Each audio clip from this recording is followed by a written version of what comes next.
Hello, today I'm going to talk to you about routine and the importance of having a good routine into your life. So, how do we define a routine? Well, a routine is a structure, is something we've got which we embedded in our life. Some of them are positive, some of them are negative. What I'm going to focus on today is a positive one and what we should be doing or aiming to do in order to live a nice, peaceful, relaxing life where we can make as much time as possible for ourselves and in order to improve our well-being. Okay, so one of the things we all do, okay, and we can start with is to looking about our bedtime. Okay, this is very very important. If we can work out and sort out our sleep, life becomes so much easier for everything else. Let me explain to you. We all need between 7 and 9 hours per night. That's what the experts tell us. However, some people need more, some people need less. For example, I'm looking at 6 to 6.5 hours per night. So my aim is to get 6.5 hours, not much more. And after that, my body wake up anyway, naturally. I don't need any alarm clock in the morning, which is fantastic. Okay. In order to achieve that, is I've implemented a routine, a bedtime routine, okay, and something which I try to implement every night at more or less the same time, give or take 15 minutes, half hour, but to tell my body I'm going to unwind now. It is time now for me to just start to chill and to prepare myself to empty my mind and unwind. So it's that people do different things. Obviously, your first thing you're going to do is your trip to the bathroom, wash your teeth and get ready and everything.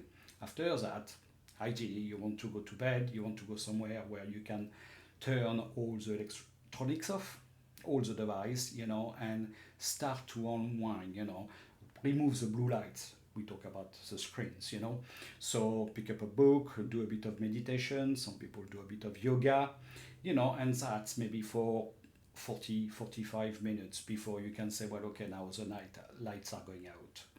So for example, if you're deciding to do that, let's say at 10 o'clock in the evening, by the time you finish everything, it's going to be quarter to 11, 11 o'clock. If you're looking at 6 hours sleep, 6.5 hours, you're looking, 5:30, 6 o'clock in the morning, because we always wake up during the night.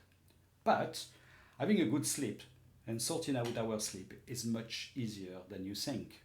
Okay, but you've got to embed that routine, which is take you disciplines. You've got to do it day in, day out, and your body doesn't know when it's a weekend. Okay, so on a weekend we say, oh, we can stay up late or whatever, but this is when we are disturbing all the patterns. So what we've got to try to be consistent with what we do most of the time. Of course, is always going to be something, it is going to be some event. You go to a party, you've got Christmas, you go on holiday, and it's time, to break the routine, to sort out of that little, maybe some people will call it rut, and to make sure you're enjoying life and, making the most of it. However, if you sort out your sleep and your sleep is good, okay, next thing you can sort out, it's your eating pattern, is your habits of what you eat and when. Should you have 3 meals a day? Should you be fasting? There's a lot of things going on around that.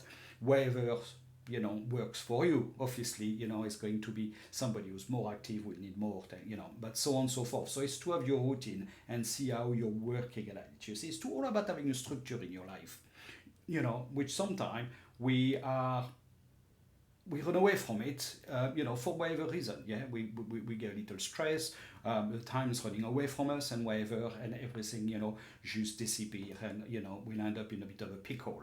And that's why if you're having a nice little routine, a nice little structure embedded into your habits every day, okay, it's going to give you more time. It's quite funny because ultimately, if you've got that, you're going to be able to free some time to concentrate on what you want to do. You're going to end up less stressed as well, and you're going to feel way more relaxed, especially if you're starting to concentrate on your sleep to start with as part of your routine. Okay, and having that structure, okay, you can plan It's all very well, making plans and everything. If we don't know where we are, if we are all over the shop, and it's not going to happen, it's going to be very, very difficult. So therefore, if you're having a structure, if you're having a routine, something you're going to be, implementing most of the time, okay, you're going to be more efficient. You're going to be more proficient at what you want to do. Might be work, might be your hobby, might be relationships, might be everything you want, out of life. And that is what is important, And I can't stress enough, how putting your sleep first in order to make sure, you can solve this, you know, some people will say it's a waste of time sleeping. And okay, I can get it, you're feeling you're missing something out. Okay, I get it. However, without sleep, everything is deteriorating. Your health is deteriorating, and all your habits, and you can't be functioning. So that will be the first thing I will be sorting out. That's the first thing I sorted out for myself. And I'm now sleeping 6.5 hours. I don't need much more than that. And I wake up every day naturally. I don't need an alarm clock because my body knows. And that's the thing. If you're going to bed at the same, sort of similar time every night, and you're doing the same pattern and everything, and your body relax and it's going to a deep sleep and so on and so forth, in the morning, he's had his normal account of hours and he's thinking, wait, I'm great now. Thank you very much. It's time to get up. It's time to, to enjoy life and get on with it. Okay? So I would suggest, if you want to really look at your, well-being, your mental health, the first thing I will sort out is to sort out to create a routine. That's going to be different for everybody. Okay, my routine will not work with somebody else who works shifts, for example. Okay, likewise, my routine doesn't work very well with somebody who's going to be working 9 to 5. So therefore, for everybody, it's completely different.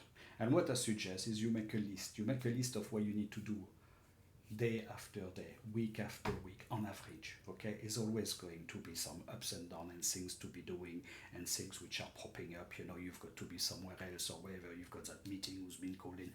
That's fine. We deal with these kind of things. But if we've got a structure in place, if we've got a nice little routine which we work hard on, we can make that time. We can make sure we are dealing with things in an efficient way and make sure we get the most out wherever we want to set out. So, until next time, I suggest, or you go onto my website, ericouturiercoaching.com.